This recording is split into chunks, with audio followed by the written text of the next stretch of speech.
এবার আসেন, গেছে তো আওয়ামী লীগ, আসলোটা কি? সরকার একটা, বিশ্বখ্যাত মানুষ তার নেতৃত্বে, যারা আছেন তাদের কাউকে আমরা চিনি, সম্মানিত কাউকে চিনি না। আবার এখানে তারুণ্য আছে, এখানে অভিজ্ঞতা আছে, কিন্তু সরকার ডিসফাংশনাল সবাই বলছে। সরকার,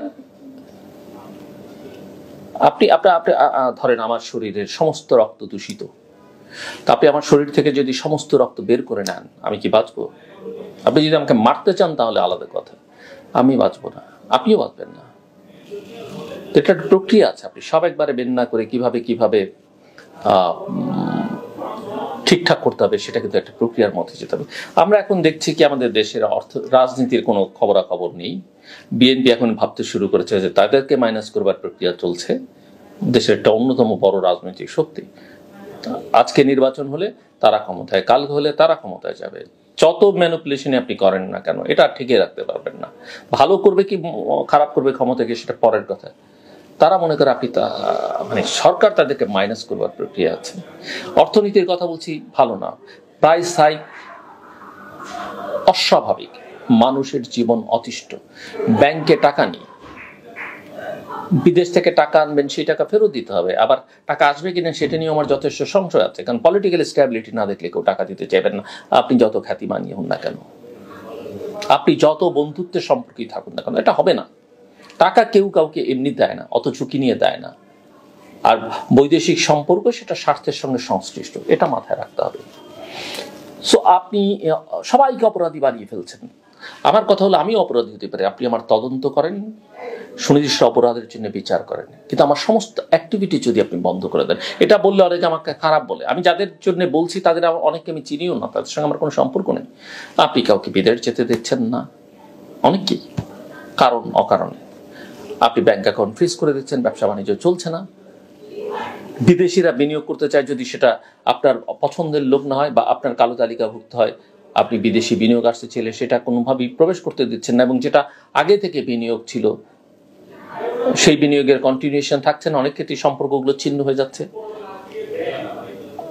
আপনার রাজস্ব আদায় হচ্ছে না, রাজস্বের সংকট আছে, আপনি অনেকের ট্যাক্স নিচ্ছেন না। ওই যে তালিকায় পত্রপত্রিকায় ছাপা হয়েছে বা কেউ একটা রিপোর্ট করে দিয়েছে, সো খারাপ, এই খারাপের টাকা আমি নিব কি নেব না। আপনার প্রশাসন দ্বিধাগ্রস্ত, আপনার পুলিশ কাজ করে না, আস্থার সংকট সর্বত্র। আমাদের পুলিশের মধ্যে অনেক ভালো অফিসার আছে, অনেক ভালো কনস্টেবল আছে, খারাপও আছে। আপনি এটা কিভাবে ম্যানেজ করবেন? সব একবারে বাদ দিয়ে পারবেন না, আর কিভাবে করতে হবে সেটাও আপনাকে মাথায়। অনেকে বলেন ছাত্রদের দিয়ে করান, তো লেখাপড়া বাদ দিয়ে তাদেরকে আপনি এটা করান, লেখাপড়ার দরকার নেই। শেখ হাসিনার বিরুদ্ধে অভিযোগ, তিনি শিক্ষিত জাতি করতে চাননি, শিক্ষা স্বাস্থ্যের মনোযোগ দেননি, আপনিও দিবেন না। আমি বিখ্যাত ভালো ইউনিভার্সিটিতে পড়েছি, আমি এমন এমন পুরস্কার পেয়েছি, আর কারো দরকার নেই। এটা যদি মাইন্ডসেটে, আমার কিছু বলবার নেই।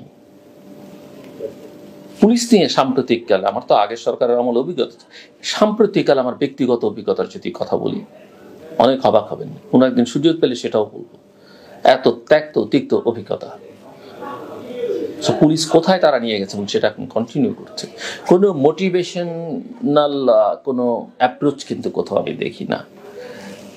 দুটো তরিকের তদন্ত করছে, পুরনোদের তদন্ত করছে। একবার তদন্ত করেন না, আজকে যারা ক্ষমতায় বা ক্ষমতার চারপাশে আছে। আমরা ছাত্র রাজনীতি করেছি, আমাদের পূর্বসূরীরা করেছেন রিকশায় চড়ে, পকেটে পয়সা থাকতো না।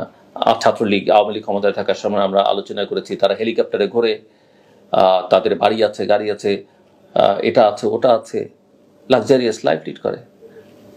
আজকে যারা এই যে ছাত্র নেতা বা একটু সবার খোঁজখবর করেন, 2 মাসে 3 মাসে কার কার গাড়ি হয়েছে, কার কার পরিবারের লোকজন কোন কোন তদবির, কোন কোন ব্যবসার সঙ্গে সম্পর্কিত। আমি দুদক গোয়েন্দা সংস্থাকেও বলবো এগুলো তদন্ত করতে। আমি তথ্য প্রমাণ ছাড়া আমি কথা বলছি না। একটু খোঁজখবর করেন, খোঁজখবর করলে পাবেন।